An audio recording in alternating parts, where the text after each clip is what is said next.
그들이 암비볼리와 아볼로니아로 다녀가 데살로니가에 이르니 거기 유대인의 회당이 있는지라.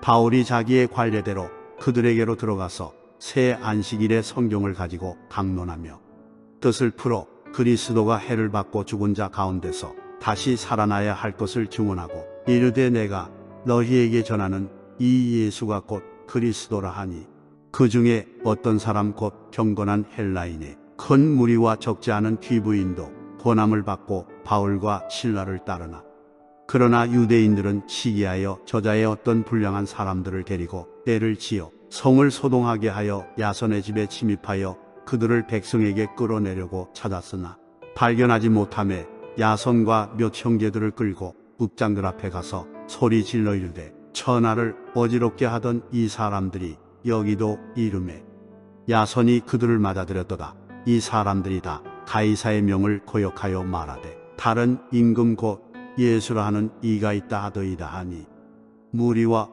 읍장들이 이 말을 듣고 소동하여 야손과 그 나머지 사람들에게 보석금을 받고 놓아주니라. 계속해서 바울의 2차 전도 여정의 모습을 우리가 살펴보게 됩니다. 16장에서 빌립보에서 사역하였던 바울과 그 일행들의 모습을 보게 되어집니다. 이제 17장에서는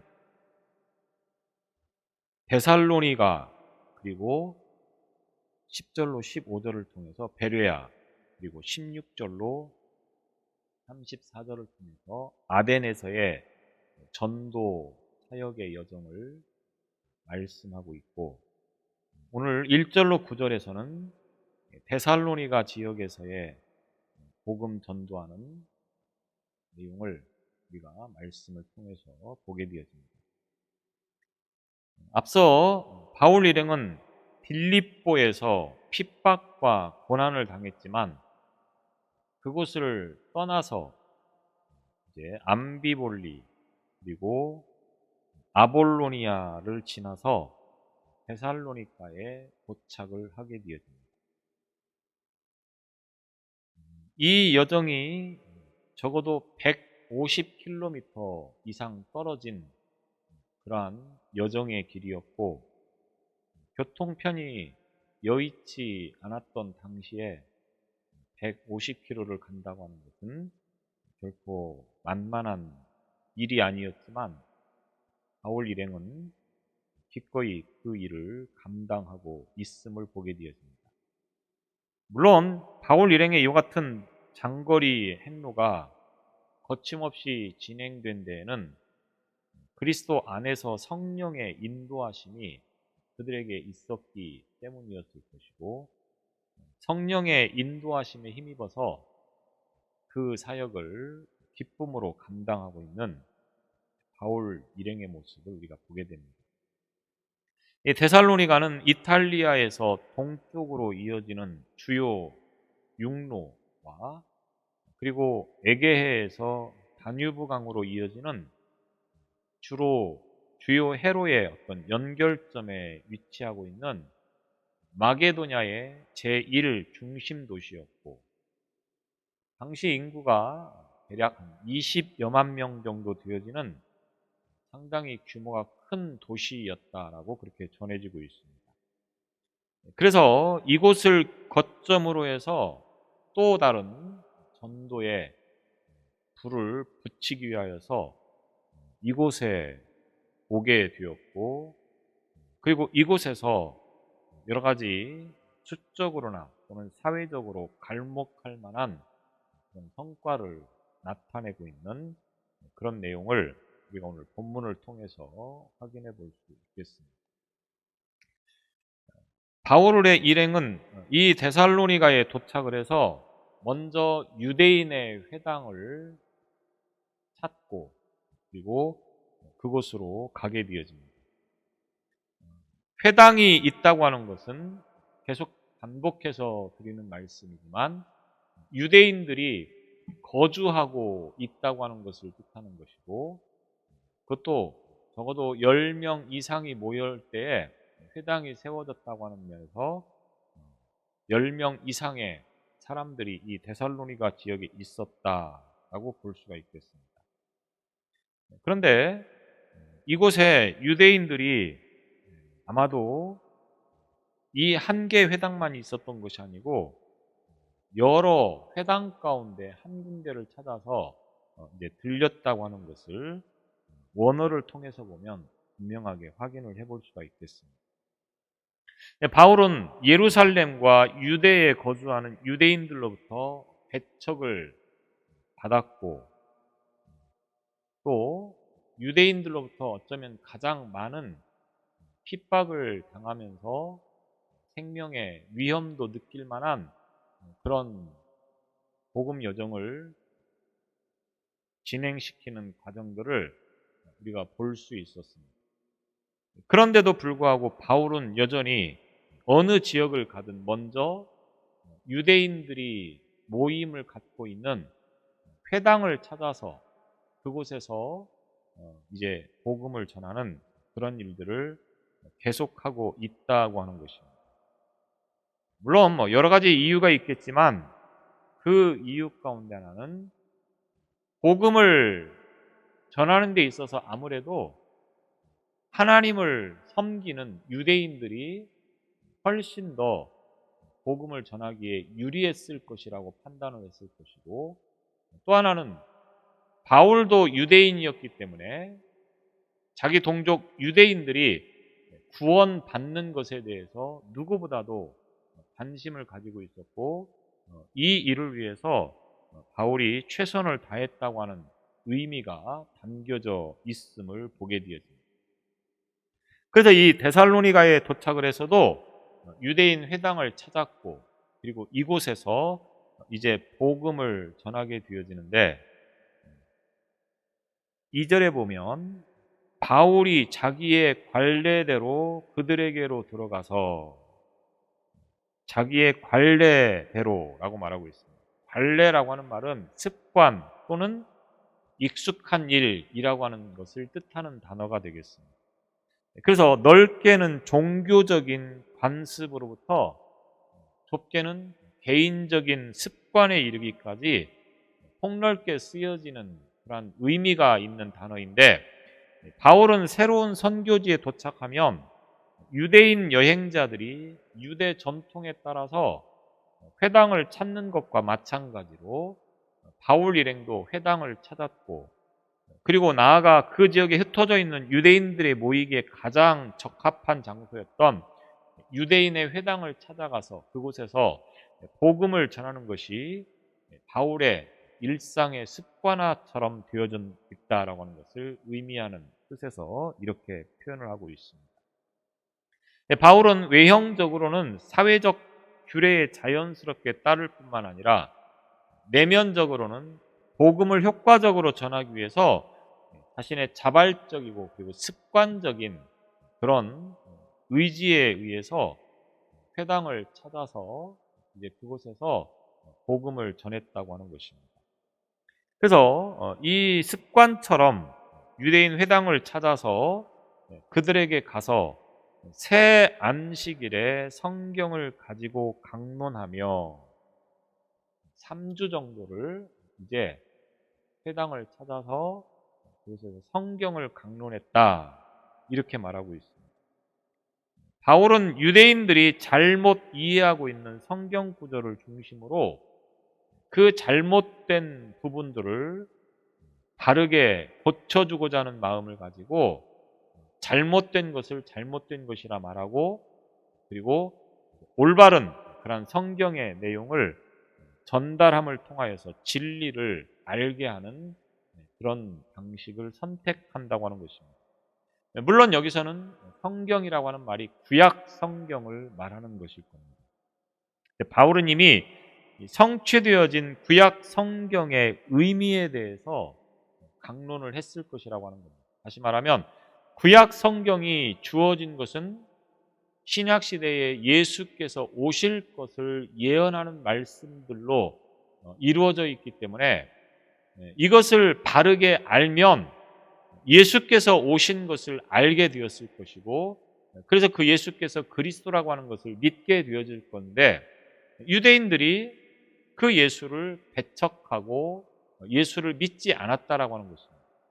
그러면 그들은 결국 구약 성경을 잘못 알고 있다고 하는 것을 의미하는 것이 되어지는 거예요. 예수께서 오신 메시아로 오셨음에도 불구하고 유대인들은 그 예수를 메시아로 믿지 못하였다고 하는 것입니다. 그래서 이런 부분들을 바르게 알려주고자 하는 마음을 가지고 성경을 강론했다 이렇게 말하고 있습니다. 예수께서 자신을 증거할 때에도 구약 성경을 인용하여서, 그러니까 구약에 메시아에 대해서 예언되어진 여러 말씀들을 보게 되어집니다. 구약 성경에 보면 이사야나 특별히 미가서나 이런 부분들에서 메시아로 오실 것을 말씀하고 있는데, 바로 그 예언되어진 말씀의 성취자가 예수 자신이다라고 말씀을 전했던 것처럼 바울도 그 구약 성경의 내용을 가지고 예수께서 메시아로 오셨다, 지금 이것을 가르쳐 주고자 하는 것입니다. 그래서 구약 성경을 가지고 이제 그들에게 예수가 바로 메시아다 이렇게 선포를 하는 것입니다. 그래서 뜻을 풀어 그리스도가 해를 받고 죽은 자 가운데서 다시 살아나야 할 것을 증언하고, 뜻을 풀어 증언하고, 뜻을 풀어라고 하는 이 풀어라고 하는 말을 원어에서 보면 열어서, 열면서라고 하는 뜻을 가지고 있습니다. 성경을 열면서 이런 뜻을 가지고 있는 것입니다. 바울은 유대인의 회당에서 그 성경의 내용을 EV대로 말하는 것이 아니고 성경에 기록되어진 내용을 이제 하나하나 설명했다라고 하는 것입니다. 성경을 열어서, 성경을 펴서 그 내용을 하나하나 가르쳐 주었다, 이런 말이 되어지는 것입니다. 그래서 열었다라고 하는 것은 어떤 동작을 표현하는 것이 아니고 성경을 펴서 그것을 근거로 자신의 논리를 설명하는 그러한 표현을 이와 같은 단어로 사용을 하고 있다고 하는 것입니다. 그래서 바울이 그 설명을 바탕으로 증명했다라고 그렇게 이야기를 하고 있습니다. 증언하고라고 하는 말은 뭐뭐의 곁에 놓다 또는 뭐뭐 앞에 놓다, 이런 의미를 가진 말입니다. 그래서 신약 성경에서는 주로 음식이나 식탁을 사람 앞에 차려놓는 것을 묘사할 때 쓰였다라고 하는 것입니다. 어떤 사실을 마치 식탁을 차려놓듯이 듣는 사람에게 구체적이고 선명하게 그것을 설명했다, 이런 말을 하고 있는 것입니다. 그러니까 바울이 구약 성경을 가지고 예수 그리스도에 관한 사실을 청중들이 알아들을 수 있도록 하나하나 구체적이고 매우 자세하게 설명을 해 주었다, 이런 말을 지금 하고 있는 것입니다. 그래서 바울이 말하는 것은 성경에 기록되어진 그런 말들을 해석을 해서 전하는 것이지 자신의 개인적인 어떤 그런 내용들을 말하는 것이 아니다 라고 하는 것을 분명하게 여기서 표현을 해주고 있습니다.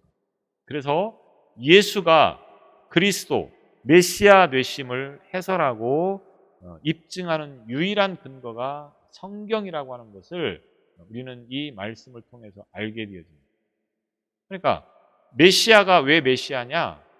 그냥 메시아가 와서 내가 메시아다라고 해서 우리가 그분을 메시아로 믿고 따르는 것이 아니고 성경에, 구약 성경에 기록되어진 그대로의 모습을 예수님께서 보여주셨다고 하는 것입니다.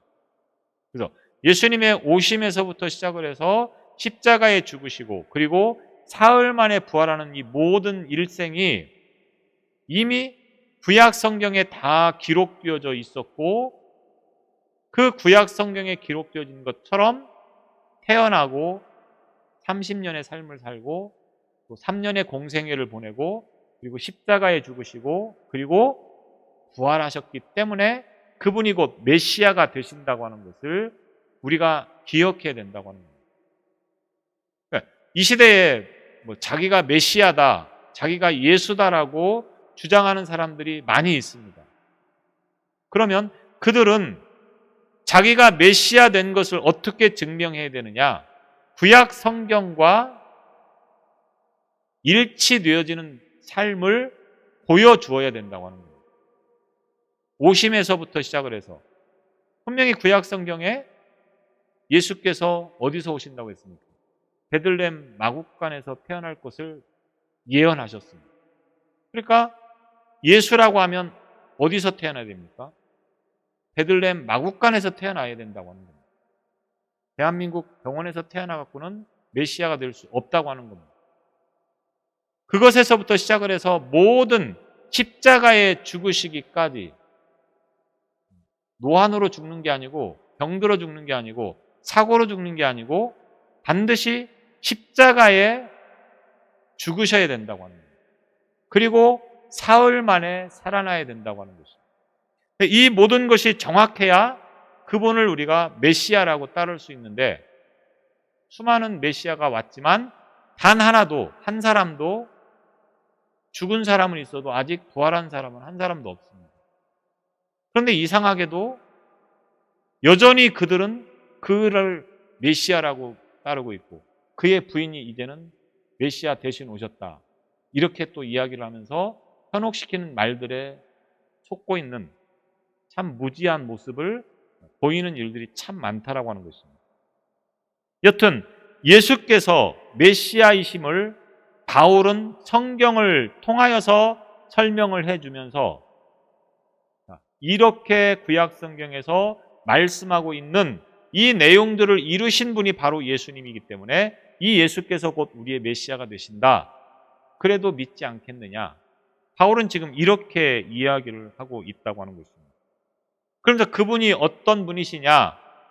해를 받고 죽은 자 가운데서 다시 살아나야 할 것을 메시아는 예수는 해를 받고 십자가에 그 순환을 당한 다음에 그 다음에 죽고 그 다음에 다시 살아나야 한다고 하는 것을 오늘 이 사도 바울이 3절을 통하여서 데살로니가에 있는 유대인들에게 지금 복음을 전하고 있는 것입니다. 그래서 이 해를 받고 죽은 자 가운데서 다시 살아나야 할 것을 이라고 하는 이 말을 원어에 정확하게 직역을 해서 보면 반드시 해를 당해야만 하고 또 반드시 다시 살아나야만 할 것을 이런 말이 되어집니다. 반드시 해를 당하고 메시아는 해를 당하고 그리고 죽고 그리고 다시 부활해야 된다. 이것이 구약의 가르침이고 그리고 예수께서 바로 이렇게 삶을 사신 것을 보지 않았느냐. 많은 사람들이 목격하지 않았느냐. 그래서 이분이 곧 메시아가 되신다. 지금 이렇게 말씀을 전하고 있는 것입니다. 그러면서 3절 후반부에 이 예수가 곧 그리스도라 하니 예수가 그리스도다. 이미 바울이 지금 이 복음을 전할 때는 예수께서 십자가에서 죽으시고 그리고 부활하신 다음에 그리고 승천하시고 그 이후로 몇 년의 시간이 흐른 그런 뒤였었습니다. 앞서 예수께서 이와 같은 삶을 사신 것을 목격한 증인들이 아직도 많이 있다고 하는 것입니다. 그렇기 때문에 그분이 예수가 곧 그리스도다 이런 말이 되어지는 것입니다. 기본적인 것이지만 다시 한번 점검해 보면 예수는 이름입니다. 사람 이름. 그리스도는 뭡니까? 직분입니다. 직분. 예수님, 그리스도. 그러니까 예수라고 하는 이름에다가 그리스도라고 하는 그 칭호, 직분이 붙어 있는 것을 볼 수 있습니다. 그래서 예수께서 곧 그리스도다. 그리스도, 메시아, 구원자라고 하는 뜻을 가지고 있는 이분이 바로 예수이시다. 이것이 곧 복음의 핵심인 거죠. 초대교회 사도들과 그리고 초대교회 성도들, 그리고 오늘 우리가 복음이라고 믿는 것이 뭡니까? 예수가 곧 그리스도이시고 예수가 곧 메시아가 되신다고 하는 것 아니겠습니까? 바로 이 복음의 핵심을 지금 사도 바울이 데살로니가에 있는 유대인 성도들에게 말씀을 전하고 있는 것입니다. 자, 이 복음을 들은 사람들의 반응이 부분적으로 이제 표현되어지고 있는 말씀이 4절입니다. 먼저 그 중에 어떤 사람 곧 경건한 헬라인의 큰 무리와 적지 않은 귀부인도 권함을 받고 바울과 실라를 따르나, 예수를 믿는 사람들이 생겼다고 하는 것을 말하는 것입니다. 권함을 받았다라고 하는 말은 납득시키다, 설득하다라고 하는 뜻을 가지고 있는 말이기도 하고, 또 믿다, 신뢰하다 이런 뜻을 가지고 있는 말이 되기도 합니다. 그러니까 데살로니가 사람들이 바울의 강해와 복음 선포를 듣고 설득을 당했다라고 하는 것입니다. 설득을 당했다, 이것은 강요에 의해서가 아니라 성경에 근거한 바울의 논리적인 이 강해를 듣고 그들이 마음이 움직여져서 예수를 믿기 시작했다, 이런 말이 되겠습니다. 복음의 핵심을 전할 때 오는 당연한 결과가 되겠습니다.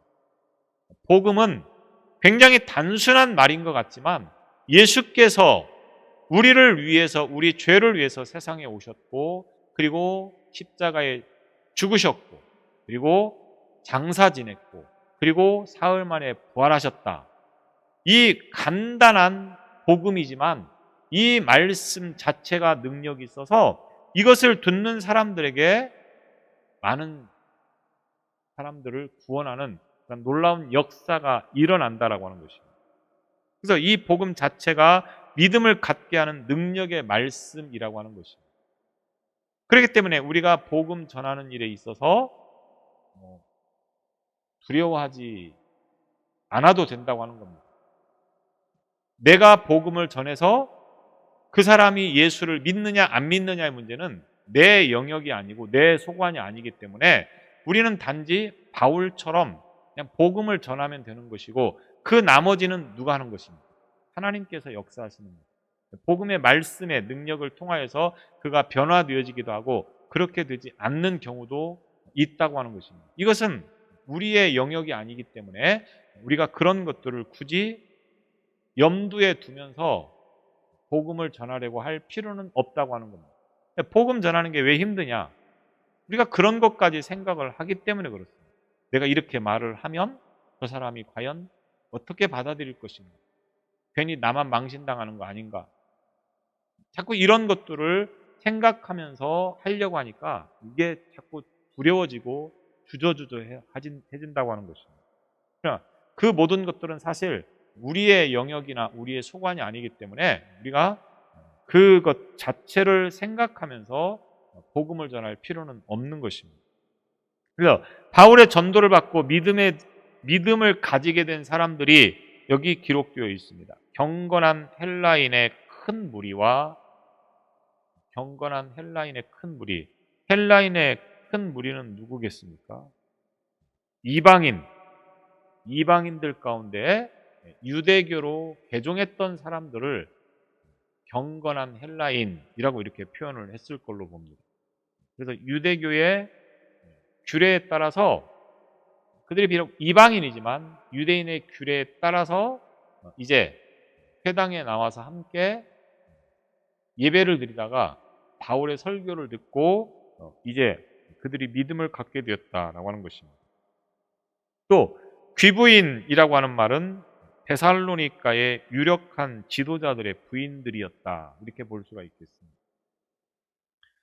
데살로니가는 헬라의 다른 도시들에 비해서 여성의 권리가 비교적 잘 보호되어 있으므로 남편이나 다른 사람들의 간섭 없이 그리스도교 신앙을 받아들일 수 있었을 것이라고 학자들은 견해를 피력하는 것을 보게 되어집니다. 아마도 그래서 유독이 여성들이 많이 개종을 하여서 이제 바울에게 큰 큰 힘을 실어주는 장면들을 우리가 많이 볼 수 있는데, 여기 이곳 데살로니가에서도 역시 귀부인들이 그런 역할을 감당하고 있음을 보게 되어집니다.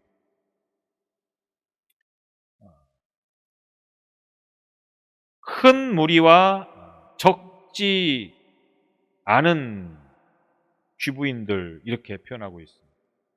말은 바울의 복음은 개방적인 사고를 가진 이들에게 선풍적인 인기를 끌었고, 이로 인해서 많은 대종자들이 생겨났다고 하는 것을 알 수 있습니다. 그래서 5절에 나오는 유대인들이 시기하게 된 까닭이 바울의 이 설교를 듣고 큰 무리와 적지 않은 귀부인들, 많은 사람들이 예수를 믿기 시작하니까 역시 유대인들이 시기하는 그런 결과를 이제 이어서 5절의 말씀을 통해서 보게 되어집니다. 그러나 유대인들은 시기하여 바울이 전한 복음을 믿고 따르자 유대인들이 시기를 했다고 하는 것입니다. 바울의 전도를 듣고 이제 설득을 당해서 믿는 자들이 되어지는 것을 보면서 그들은 상당히 심리적으로 광적인 어떤 흥분 상태를 보이면서 이제 반론을 제기하는 그런 장면을 우리가 보게 되어집니다. 그래서 그들이 어떤 일을 벌입니까? 저자의 어떤 불량한 사람들을 데리고 때를 지어 성을 소동하게 하여 저자의 불량한 사람들을 모아서, 뭐 지금으로 말하면 조폭들이겠죠. 조폭들. 시장을 이제 돌아다니면서 자릿세 받는 그런 못된 사람들이 이 시기에도 있었던 모양입니다. 그래서 저자의 불량한 사람들, 불량한 이 말은 윤리적으로 비열하고 악독한 것을 가리키는 그런 말이 되겠습니다. 그래서 이런 자들을 유대인들이 고용을 해서 이 바울과 그 일행들과 그리고 예수를 믿으려고 하는 사람들을 잡아들이려고 이제 소동을 했다고 하는 것입니다. 그리고 어디로 갔느냐? 야손의 집에 침입하여 그들을 백성에게 끌어내려고 찾았으나 야손의 집으로 갔다고 하는 거죠. 아마도 이 야손의 집으로 바울과 그 일행이 숨어 들었던 것으로 이 사람들이 생각을 했던 것 같습니다. 야손이 누구인지를 정확하게는 알 수 없습니다. 이 야손이라고 하는 이름이 구원이라고 하는 뜻을 가지고 있다고 합니다. 그래서 어떤 인물인지는 정확하게 알 수 없지만 아마도 바울 일행의 후원자로 큰 도움을 준 사람들이었을 것이다 라고 추측을 해볼 수 있겠습니다. 그래서 이 유대인들이 불량배들을 시켜서 바울 일행을 잡아들이라고 했을 때 이 사람들이 야손의 집에 가서 아마도 이 사람들이 어떤 정보를 들었을 때 야손의 집으로 피신해 갔을 것이다 라고 추측을 한 것 같습니다. 그래서 이 집에 가서 내놓으라고 하는 거죠. 바울 일행을 내놓으라. 그런데 그렇게 찾았지만 발견하지 못하여서 6절에 보면 야손과 몇 형제들을 끌고 읍장들 앞에 가서 소리질러 이르되, 바울 일행을 찾지 못하자 이 야손과 그리고 그 집에 몇 사람을 끌고 그리고 읍장들에게 갔다고 하는 것입니다. 여기서 몇 형제들이라고 하는 말은 어떤 형제들이라고 하는 뜻을 가지고 있습니다. 그래서 혈통적으로 친형제를 말하는 것이 아니고 같이 신앙 안에서 한 형제 자매라고 하는 표현을 쓸 때 쓰여지는 이 표현법이 되겠습니다. 그래서 동일한 믿음으로 결속되어진 사람들을 표현하는 그런 표현이 되겠습니다. 야손의 집에 야손과 그리고 같은 예수를 믿는 사람들이 모여 있었던 거겠죠. 그래서 그 사람들을 함께 끌어서 읍장들에게 간 것입니다. 읍장들이라고 하는 말은 도시의 통치자들이라고 하는 말을 뜻하는 것입니다. 본문의 복수형으로 사용이 되어서 둘 이상의 성읍의 통치자를 표현하고 있습니다. AD 1세기의 데살로니가에는 5명으로 구성되어진 폴리타르케스, 읍장들이라고 하는 표현을 쓰고 있는데 이 위원회가 있었다고 합니다. 본문은 아마도 이 5명의 읍장들, 위원회 소속들이 함께 모여 있는 이곳으로 이제 이 불량배들이 야손과 그리고 그 형제들을 끌고 갔다고 하는 거죠. 끌고 가서라고 하는 이 말은 어떤 물건이나 사람을 질질 끌고 가는 것을 의미하는 동사가 되겠습니다. 고기 잡은 그물을 끄는 것을 묘사할 때 쓰이기도 하였고, 또 죽은 것으로 생각된 사람을 끌고 갈 때 이 표현을 묘사하고 있는 것으로 보면 야손과 그 형제들을 끌고 가는데 어떻게 끌고 갑니까? 그물을 끌고 가듯이, 죽은 사람들을 끌고 가듯이 그렇게 끌고 갔다, 이렇게 말을 합니다. 끌고 간 이유가 뭐냐? 죄목이 뭐냐? 그 6절 중반부 이후에 보면 천하를 어지럽게 하던 이 사람들이 여기도 이름에, 이렇게 표현하고 있어요. 이 사람들이 천하를 어지럽게 했다, 이런 말입니다. 천하를 어지럽게 했다. 여기서 천하는 로마 제국을 표현하는 말입니다. 바울과 실라가 16장 20절에서처럼 로마 제국의 질서를 어지럽히거나 반란을 일으키는 자들이라고 지칭이 되어지고 있는데 여기서도 이렇게 표현되어지고 있습니다. 그런데 바울과 실라가 복음을 전할 때 로마 제국에 관한 어떤 반역의 내용들을 담아서 말을 한 적은 한 번도 없습니다. 다만 예수를 믿고 구원받으라, 이것을 이야기한 거죠. 그런데 이 유대인과 불량배들은 읍장에게 죄목을 뭐라고 말합니까? 로마 제국을 어지럽히었다, 이겁니다. 쉽게 말하면 반란을 일으키려고 한다, 이렇게 지금 죄목을 표현하고 있는 것입니다. 예수님께서 유대인들에게, 종교 지도자들에게 고발을 당할 때 죄목이 뭐였습니까? 정치적인 죄목으로 고발을 당했습니다. 예수님은 정치적인 어떤 활동도 한 적이 없습니다. 그런데 유대인들은 정치적인 죄목으로 고발을 합니다. 왜? 그래야만이 로마의 법에 의해서 처형을 받을 수 있기 때문에 그렇다고 합니다. 종교적인 문제에 있어서만큼은 이 로마가 쉽게 이제 유대인들이 의도하는 것처럼 이 사람들을 죄목을 뒤집어 씌우지 않기 때문에 정치적인 죄목을 가지고 고발을 해야만이 좀 더 효과적인 그런 형벌을 내릴 수 있기 때문에 이제 정치적인 죄목을 씌워서 고발을 하고 있다라고 하는 것입니다. 그래서 이 사람들이 바로 로마의 어떤 체제에서 굉장히 반기를 들고 있는 그런 행동을 했다, 이런 내용을 가지고 이제 고발을 하고 있다고 하는 겁니다. 세상은 본질적으로 하나님을 적대시하고 있습니다. 하나님의 복음을 전하는 자들을 볼 때 역겨워하지 않을 수가 없다고 하는 겁니다. 그들의 입장에서 볼 때는 그리스도의 복음에 의해서 한 사람 한 사람이 회심하고 변화되는 것 자체가 자기들의 세계를 어지럽히는 것이기 때문에 그렇습니다.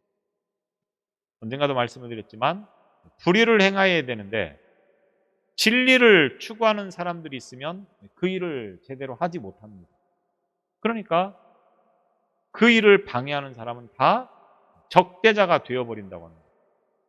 어느 시대든 기독교가 최고의 적이 된 것은 주로 대상이 누구겠습니까? 독재를 하려고 하는 사람들이나 공산주의자들이었다고 하는 겁니다. 기독교가 공산주의자나 독재자들에게 가장 많은 핍박을 받는 것을 교회사를 통하여서 우리는 분명하게 볼 수 있다고 하는 것입니다. 반대로 말하면 그리스도인들임에도 불구하고 아무런 반감도, 아무런 어떤 충격도 받지 못하고 있다고 하는 것은 뭡니까? 세상과 적당히 타협하고 있기 때문이다. 이렇게 말을 할 수가 있다고 하는 겁니다. 진리대로 살고 말씀대로 살고 성경대로 살고 믿음대로 살면 세상으로부터 적대감을 느낄 수밖에 없는 삶이라고 하는 겁니다. 세상 말로 왕따를 당하는 거죠. 세상 말로 미움을 받는 겁니다. 내가 미움받지 않는 것은 무슨 말이냐? 적당하게 지금 타협하고 있기 때문이다. 이렇게 표현할 수가 있다고 하는 거죠. 오늘 저와 여러분의 삶의 모습을 어쩌면 하나의 어떤 기준을 바로 이와 같은 것으로 삼고 볼 필요가 있겠습니다. 하여튼 이와 같은 죄목으로 고발을 당하여서 이제 야손의 어떤 그 일행들이 결국은 이 읍장들에게 고발을 당하였고, 그들이 주로 무슨 죄를 범하였느냐? 야손이 그들을 맞아들였도다. 이 사람들이 다 가이사의 명을 거역하여 말하되 다른 임금 곧 예수라 하는 이가 있다 하더이다. 바울이 로마의 어떤 체제를 전복시키려고 하는 그런 발언을 했고, 야손은 그 바울 일행을 도왔다. 쉽게 말하면 이것이 되겠습니다. 그래서 가이사의 명을 거역하여, 가이사라고 하는 이 말은 로마의 황제를 가리키는 말입니다. 가이사 아구스토는 아구스토 황제, 이런 말이 되겠죠. 당시 황제는 글라우디오 황제였었습니다. 이제 18장에 보면 그 글라우디오 황제 때의 사건이 등장을 하게 되었는데, 바울과 신라의 제목은 로마에서 떠나지 않고 머무른 것이 아니라 예수라고 하는 다른 임금, 그러니까 로마에게는 황제가 유일하게 한 사람이어야 되는데 바로 예수가 임금이라고 하는 것을 내세워서 결국은 처형당하였는데, 바울 일행이 그 예수를 다시 왕이라고 소개하고 다니고 있다, 이런 말인 것입니다. 그래서 로마의 황제 외에는 누구도 신이 될 수 없는데 예수를 신이라고 자꾸 말하니까 이 사람들은 지금 로마를 전복시키려고 하고 있다, 이런 어떤 죄목을 통하여서 지금 고소를 하고 있다고 하는 거죠.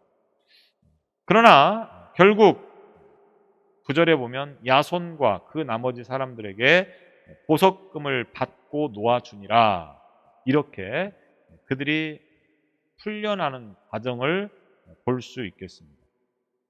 바울과 신라는 복음을 향한 걷잡을 수 없는 열정을 소유한 사람이다.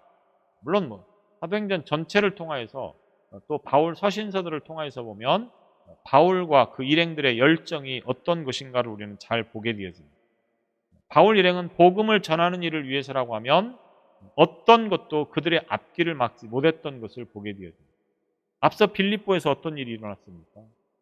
복음을 전한다고 하는 이유만으로 감옥에 gat혀 있고, 그곳에서 놀라운 하나님의 은혜를 보기는 했지만 그곳에 나와서 다시 이 데살로니가까지 무려 100km가 넘는 150km가 넘는 이 거리를 달려와서 이곳에서 또 복음을 전하고 있다고 하는 것입니다.